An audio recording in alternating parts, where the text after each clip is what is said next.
Então, bom dia, boa tarde, boa noite a todos que estão ouvindo mais um Lapcast. Estamos aqui nessa terceira edição do Lapcast.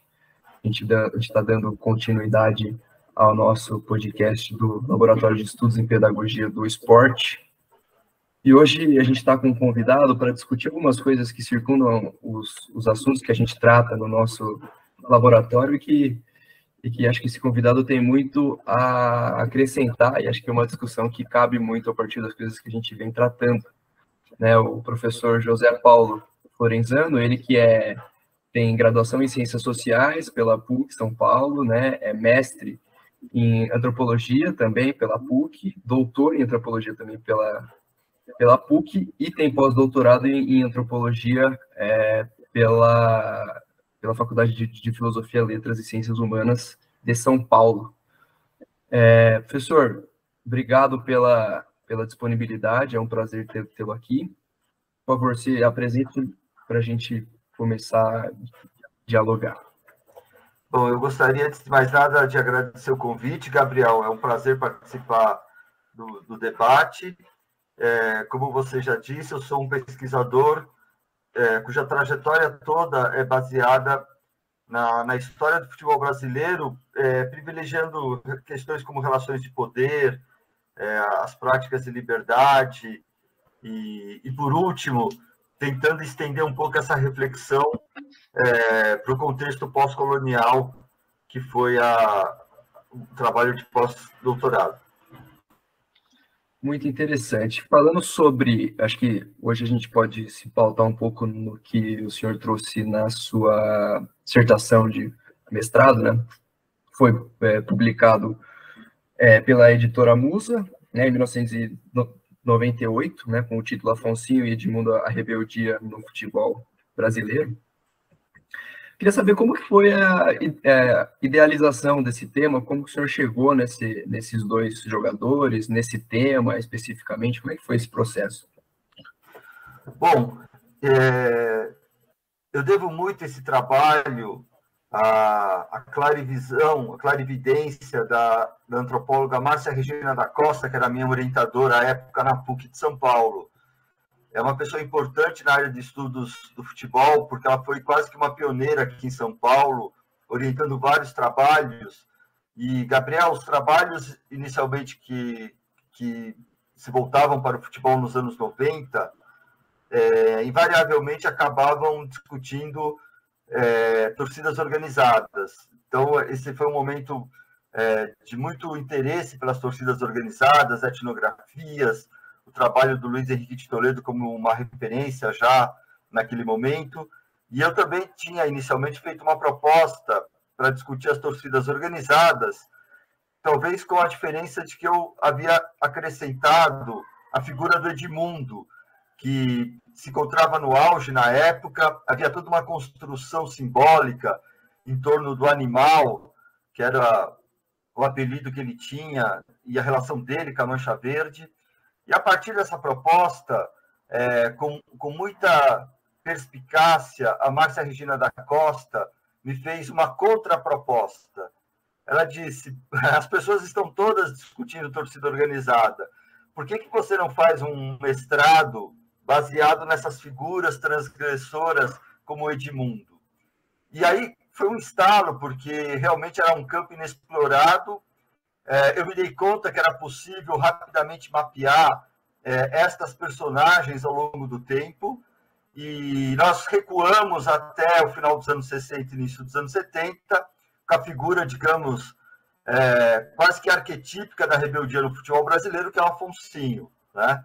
Então, a ideia era, a partir do Afonsinho, chegar às rebeldias dos anos 90, com Edmundo, Romário e outros atletas, né?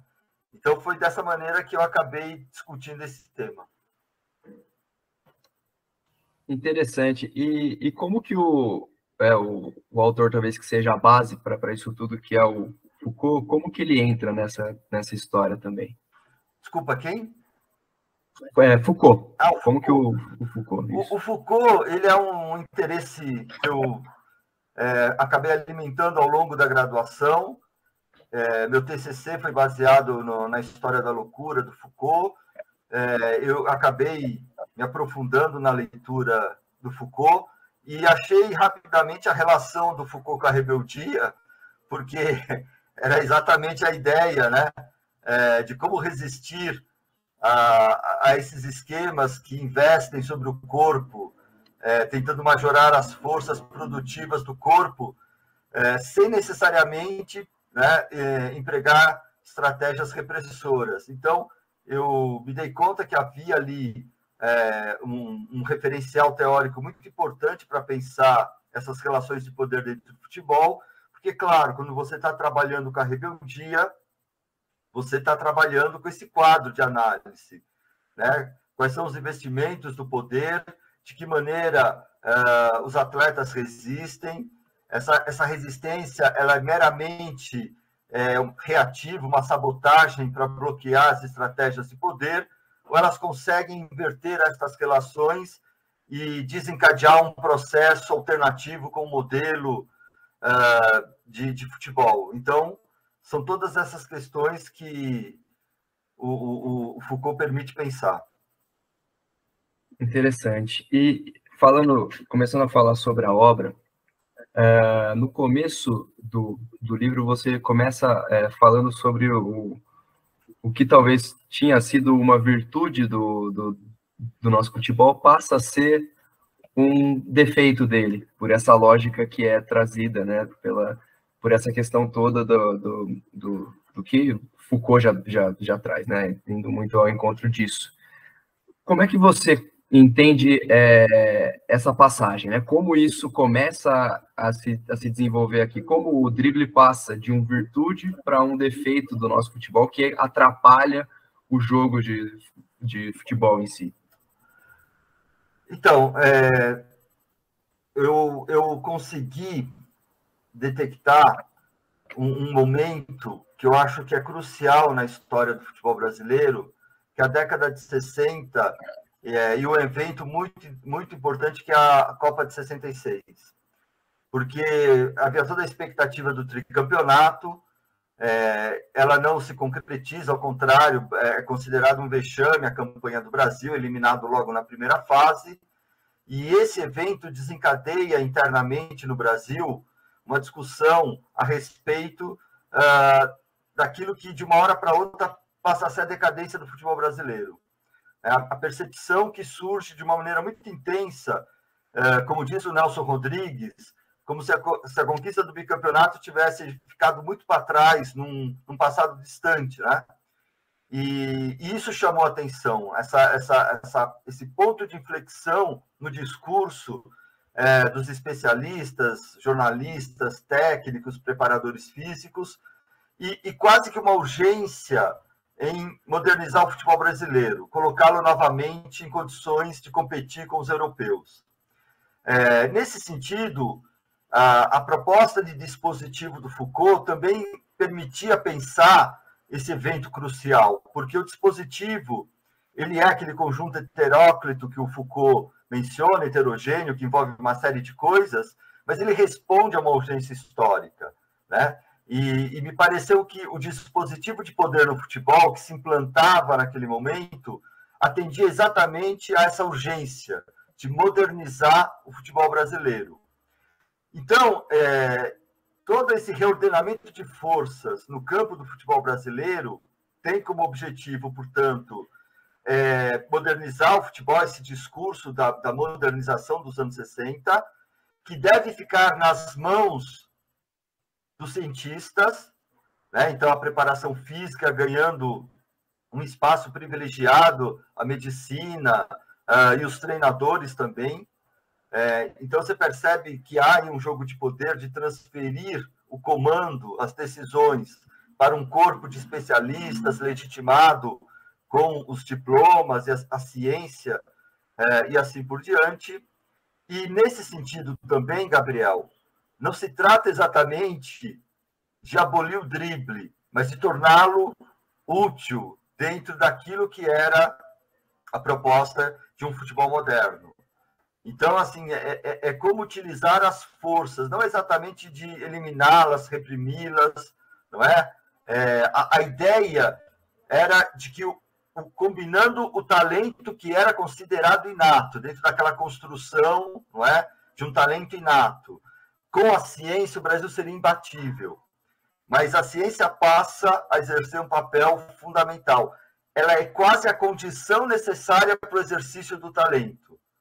E isso, obviamente, acaba, por sua vez, legitimando o exercício de um poder em nome desse esquema de saber-poder, envolvendo toda essa área médica da preparação física e assim por diante.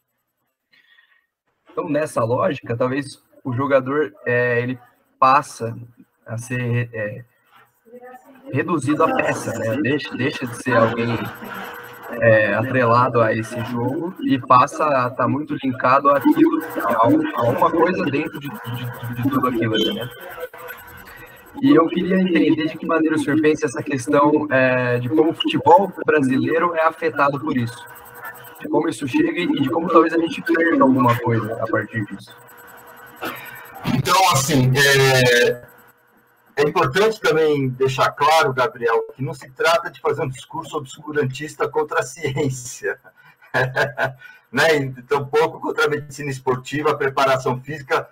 É claro que todas elas são muito importantes, e isso é reconhecido pelos próprios atletas. O Afonsinho é o primeiro deles a reconhecer a importância da preparação física. A questão era exatamente qual era o princípio que deveria ordenar o campo esportivo. Então, assim, esse é o embate, né? Porque quando se pensa na discussão, para usar a terminologia da época, futebol arte, futebol força, a tendência é reduzir esse debate à dimensão estética, se é jogo bonito ou feio. E não é só essa dimensão estética do jogo bonito. O que está em questão é quem preside e confere o sentido do jogo.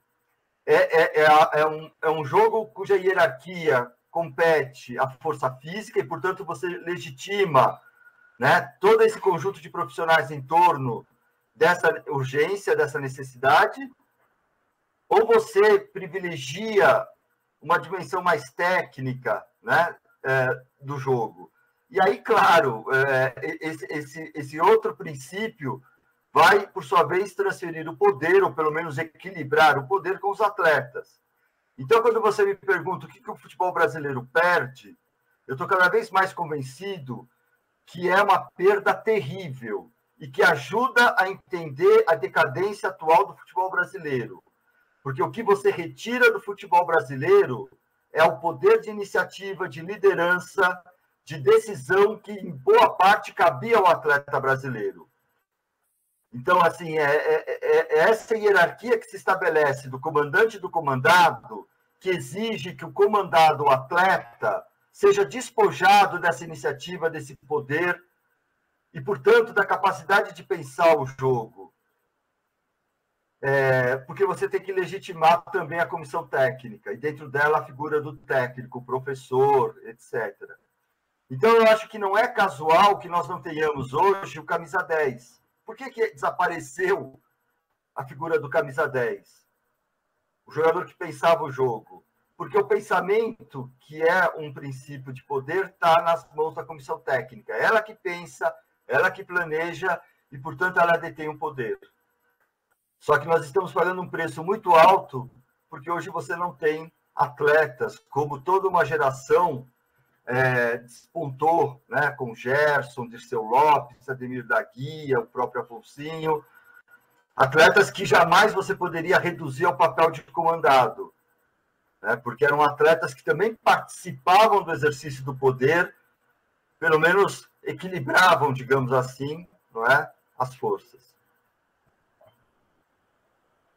Acho muito interessante isso que o senhor traz e talvez dando um passo à frente, né, a partir daquilo que a Copa de 74 mostra, que tudo que a laranja mecânica escancara, o senhor faz talvez essa condição, né, para o estabelecimento desse futebol moderno, né, que é a força física, a inserção funcional no grupo e a disciplina, que é isso tudo que o senhor vem falando. Talvez tenha muito a ver com isso, né? O futebol brasileiro passa a perder muito por essa vinda desses três elementos muito fortes e que talvez descaracterizam esses jogadores até que o senhor trouxe exemplos, né? Então, muito interessante essa leitura que você coloca, Gabriel, porque a gente precisa tomar cuidado e muitas vezes eu acho que eu acabei deixando entender que então eu defendi uma essência que foi, né, capturada por esse esquema de poder e que haveria, portanto, uma essência do futebol brasileiro, e não é bem isso, né?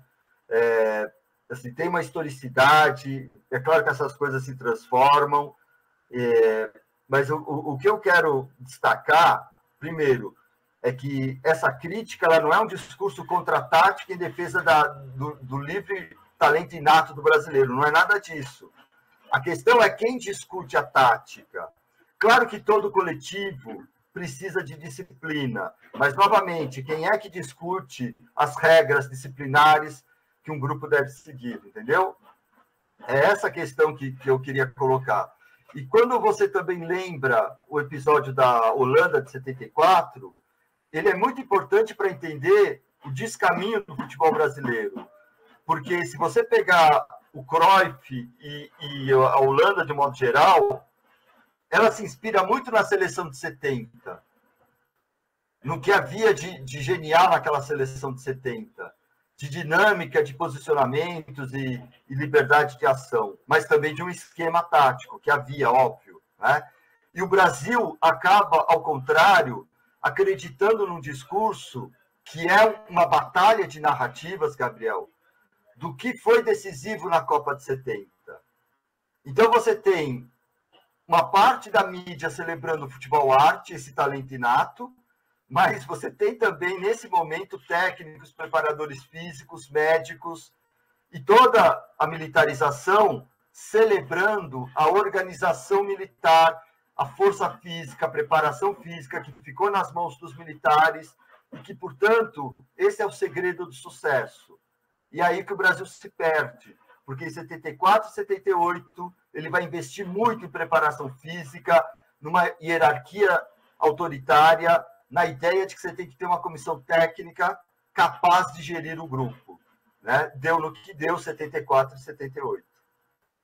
E aí acho até interessante como você traz essa ideia de como o Tele, talvez, em 82 e em 86, tenha sido um treinador que tenha não exercido esse poder sobre os atletas como talvez tenha sido feito anteriormente, né? Talvez ele tenha se relacionado com os atletas de uma maneira mais adequada e que permitisse também uma explanação dos próprios jogadores sobre a ótica deles, né? Sobre tudo aquilo que estava acontecendo.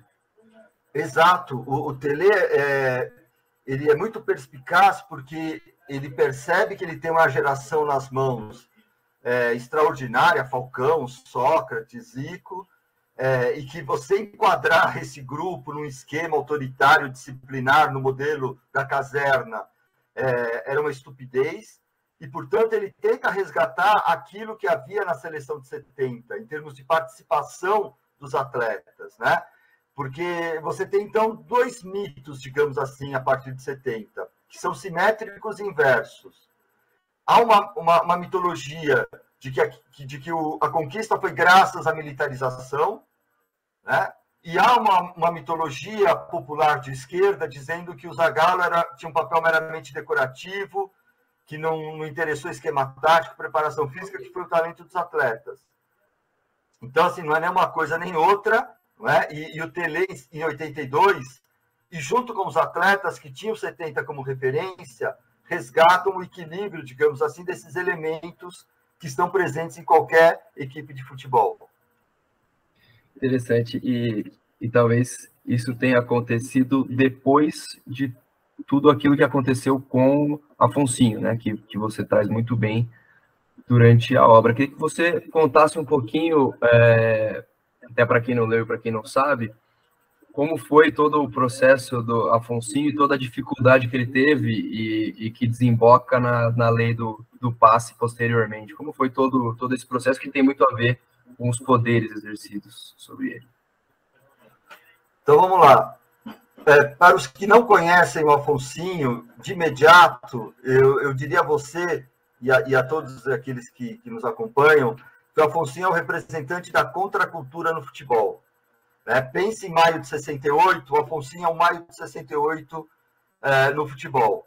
Então, ele vai questionar a autoridade, né? O exercício do poder em todas as esferas, em todos os campos. Ele vai questionar o mecanismo jurídico do passe, que era importante para enquadrar o atleta, porque era uma ameaça constante de interromper, inutilizar o atleta, não é? Com esse artifício jurídico. Ele vai, ao mesmo tempo, combater aquilo que já estava se desenhando como essa concepção burocrática, hierárquica, baseada na força física do futebol brasileiro. Portanto, ele vai questionar a concepção de futebol que estava sendo implantada, e ele vai, finalmente, questionar o poder da norma, né? Porque se impõe um modelo a ser seguido pelo atleta, que é o modelo do soldado, é o modelo da caserna, porque é o auge da repressão. Daí todo o embate dele em torno da barba e do cabelo comprido, que se tornam um símbolo da contestação a esse enquadramento autoritário disciplinar imposto ao atleta brasileiro. É muito interessante pensar como o Afonsinho tinha toda essa... Ele conseguiu fazer tudo isso quase que sozinho, né? Toda essa força que ele tinha, e acho muito interessante pensar como isso a gente vê até hoje, os desdobramentos disso tudo. Eu queria entender como que se dá a passagem do Afonsinho para o Edmundo, né? Como essas duas figuras têm convergências e tem também divergências, e como o cenário do Afonsinho era um e o cenário do Edmundo era outro, né? Tendo em vista esses dois personagens transgressores.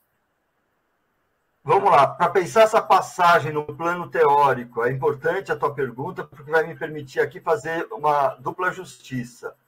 Essa passagem teórica ela só é feita na dissertação de mestrado graças ao trabalho genial do Joel Rufino dos Santos, na história política do futebol brasileiro. Ele é o primeiro a propor uma tipologia da rebeldia. Então, é a partir desse trabalho que eu consigo entender que nem todas as rebeldias têm o mesmo caráter e travam a mesma batalha. Em cima do trabalho do Joel Rufino dos Santos, o artigo também genial da Simone Guedes sobre o Romário, ela resgata essa discussão e avança com ela. Então, com base nesses dois autores, eu me dei conta que existem rebeldias diversas. E aí eu fiquei pensando que tipo de batalha a geração do Edmundo travava, que obviamente não eram as mesmas necessariamente do Afonsinho, do Paulo César Caju, né? E de tantos outros. Então vamos lá. Você tem, ao longo da década de 70, uma politização crescente dos atletas brasileiros, que passa pelo Paulo César Caju, passa pelo Vladimir, passa pelo Reinaldo do Atlético e desemboca na democracia corintiana. Depois da democracia corintiana, Gabriel, a partir da segunda metade dos anos 80, essa politização, ela não se perde, mas há um refluxo nessas lutas, muito em função do desencanto do país com a derrota das diretas já, a mudança de cenário, não é? A democracia segue um caminho convencional, se impõe cada vez mais a ideia do futebol como negócio, e aí você tem uma outra conjuntura, né? Mais empresarial, que, pelo menos no plano discursivo, fala muito em gestão profissional, e a ideia de que o atleta tem que se adequar a esse novo modelo, ser profissional também. E ser profissional, muitas vezes, é decifrado como não questionar o poder, né? Cuidar da imagem institucional para que você possa ser, então, um garoto propaganda, por exemplo. E no caso do Edmundo, o que chama a atenção claro que ele não tem, ou pelo menos não revela, uma conscientização política como Afonsinho, Reinaldo, obviamente, não é? Mas é muito interessante a maneira pela qual o Edmundo se recusa a se deixar governar, né? Que é exatamente a definição do poder pelo Foucault, né? Como governar condutas, a governamentalidade, né, das condutas. Então, assim, essa batalha travada pelo Edmundo é fascinante, porque ele é absolutamente ingovernável. Nada o persuade, né? Nem a questão do dinheiro, que ele vai perder agindo daquela maneira. E eu acho muito transgressor esse comportamento, que não é só dele. Você tem aí o Denner, o Djalminha, o Romário. A década de 90 ela é muito fértil nessas figuras transgressoras.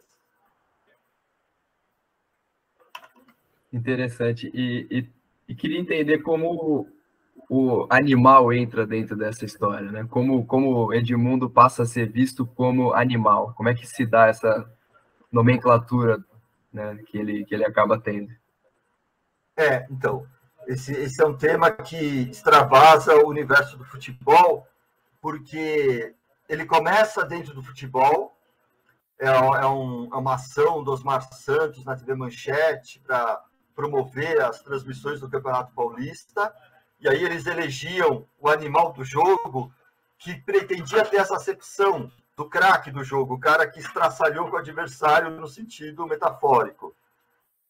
No entanto, há um deslizamento semântico muito rápido e o animal começa também a conotar outras questões, né? E rapidamente também se associa no imaginário dos especialistas da mídia, mas dos agentes do futebol, a ideia segundo a qual o Edmundo é o animal, que no fundo aquela promoção ela tinha sido talhada pelo Edmundo, cujo comportamento era um comportamento animal. Aí no sentido já da violência, né, simbólica e física, de alguém que xingava o adversário, o juiz, o público, agredia, sob todos os aspectos, os espectadores. Então, o animal passa a ter esse duplo sentido, né? Era o Edmundo, porque o Edmundo era um craque que estraçalhava na partida como atleta, mas era o animal pela violência, né, incontida que ele revelava. Seguindo as pistas do animal, Gabriel, isso nos leva para fora do campo do futebol, porque você tem na sociedade brasileira, naquela primeira metade dos anos 90, um processo de barbárie que se reflete em alguns episódios, né? O Carandiru, em São Paulo, em 92, depois Candelária, Vigário Geral, essas chacinas, né? Essa desumanização. Então, não me parece casual que o imaginário tenha assombrado, né? O animal tenha assombrado o imaginário brasileiro naquele período. E que um atleta tenha, de alguma maneira, corporificado esta personagem. E o quanto essa personagem era perturbadora, mas, ao mesmo tempo, reveladora da barbárie brasileira, né? Então, assim, a figura do animal, eu acho que passa muito por questões internas e externas ao futebol. E também, a partir da leitura, para mim, marca muito como falar da questão das emoções, né? Como Edmundo era um cara que não guardava, né? Ele demonstrava tudo isso de maneira muito clara. E talvez nessa relação de poder, o jogador não poderia expressar essas emoções de maneira nítida, clara e talvez do ponto de vista desregrada, né? Eu acho que isso também, dentro dessa leitura, me marca muito essa questão do Edmundo enquanto aquele que expõe essas emoções e que não guarda elas. E aí acaba ocasionando também essa concepção do animal enquanto aquele selvagem e que não tem capacidade de viver em sociedade e tudo mais, né? Queria também que o senhor falasse sobre a questão do estádio panótipo que o senhor traz aqui. Achei um termo muito interessante. Queria que o senhor falasse um pouquinho sobre esse conceito. Então, essa ideia do estádio panótipo, então, na leitura do Foucault, né, você acaba muito influenciado, e o Foucault, obviamente, é o responsável por essa ideia de pensar o estádio como um estádio submetido a um olhar total. A história demonstrou que essa pista estava correta. Outros autores também depois vão falar do estádio panóptico, né? Então, mas naquele momento que eu escrevi a dissertação de mestrado, me ocorreu isso, porque já era um pouco essa ideia de que o atleta estava sob esse olhar da mídia, né? Das câmeras, e que isso tinha também um duplo sentido, porque o exaltava, né, dava visibilidade aos dribles, aos gols. Então, obviamente que ele se beneficiava dessa imagem que era replicada em programas, captada em close e tudo mais, mas ele também estava exposto, né, à punição, né? E aí, hoje, o VAR ajuda a entender muito que o estádio, de fato, se tornou, né, um estádio panóptico. O VAR é a comprovação disso, a perda de anonimato no estádio por parte do torcedor. Hoje, a tua imagem é capturada, né, sob todos os aspectos, por câmeras de vigilância, no telão do estádio. Então, nós caminhamos para essa sociedade do controle, né? Pensando agora já o Gilles Deleuze, no texto que ele tenta reler um pouco a sociedade disciplinar, né? Mais a sociedade do controle hoje. Interessante. E como a mídia tem o senhor vai tratar sobre ela de alguma maneira, como ela também favorece esse tipo de visão, esse tipo de imposição? Então, a mídia, é claro que ela é muito nuançada, você tem diversas correntes, posicionamentos, não dá para generalizar, mas em muitos momentos ela assume o papel de um tribunal da norma, como eu coloco no texto, juízes da normalidade que tentam avaliar o quanto o atleta se desvia de uma norma que é naturalizada, como se aquilo fosse evidente e inquestionável, né, seguir aquele comportamento. No caso do Edmundo, isso foi muito visível, inclusive com elementos de um preconceito social pelas origens do Edmundo, as origens sociais do Edmundo, não é? O cara que era da Baixada Fluminense, enfim, pelo menos era esse lugar imaginário que eles situavam o Edmundo e que ajudava a explicar, na visão dessa imprensa, a violência comportamental do atleta, né? A imprensa também é responsável, me parece, uma parte dela, sobretudo a imprensa mais conservadora, em caracterizar os animais da arquibancada, que é uma maneira como eles vão se referir aos torcedores organizados, sobretudo depois da Batalha do Pacaembu. Então, você tem também aí uma narrativa, né, que caminha nessa direção do estigma, né, tanto de atletas quanto de torcedores. Isso por um lado. Por outro lado, obviamente, não significa que toda a crítica feita ao Edmundo e essas figuras transgressoras fosse equivocado. Claro que não.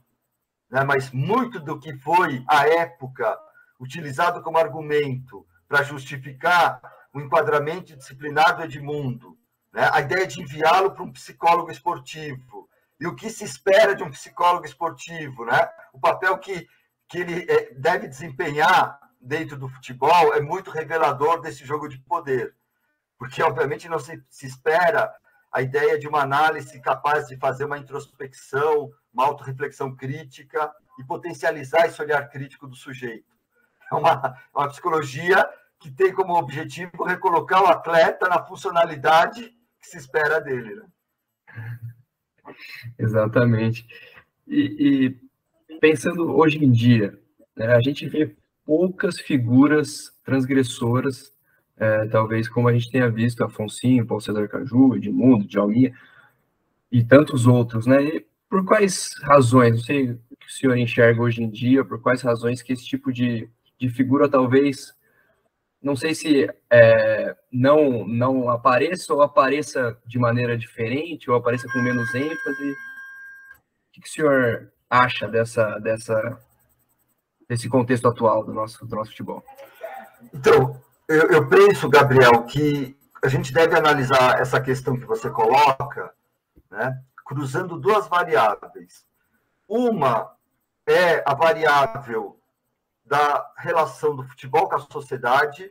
Então, se você pegar os momentos de politização do esporte em geral, não só no Brasil, está muito conectado com o momento de efervescência política, cultural e social na sociedade, né? Então, você tem lá os Panteras Negras nas Olimpíadas do México, né? Não é por acaso, tá certo? A democracia corintiana acontece no momento de radicalização, da redemocratização do país.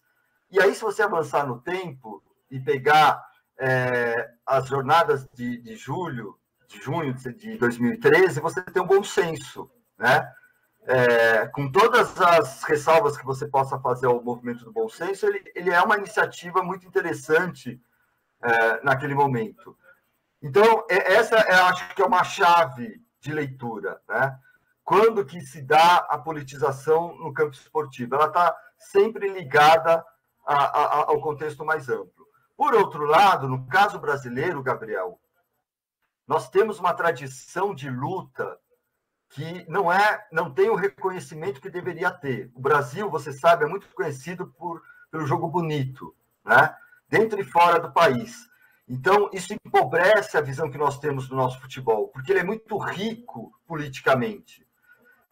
Todas essas personagens tiveram um papel político importante, desde Leônidas da Silva, os embates de Leônidas da Silva, Domingos da Guia, Fausto da Silva, todos eles perseguidos pela questão racial.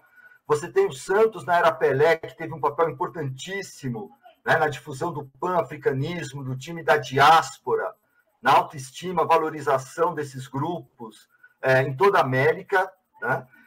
Depois você tem a década de 70, com esse movimento riquíssimo da rebeldia. Eu tenho pesquisado, e à medida que eu me aprofundo nessa pesquisa, eu descubro mais personagens, né? Que vê uma personagem que merece destaque muito grande, o Tostão, né? A maneira como o Tostão, no início dos anos 70, se recusa a ser dirigido por um treinador autoritário, que era o Strick, né? Então, assim, você tem uma história muito bonita, muito rica de enfrentamento político, né? E a gente esquece, então, essa história. Então, nós temos essa tradição.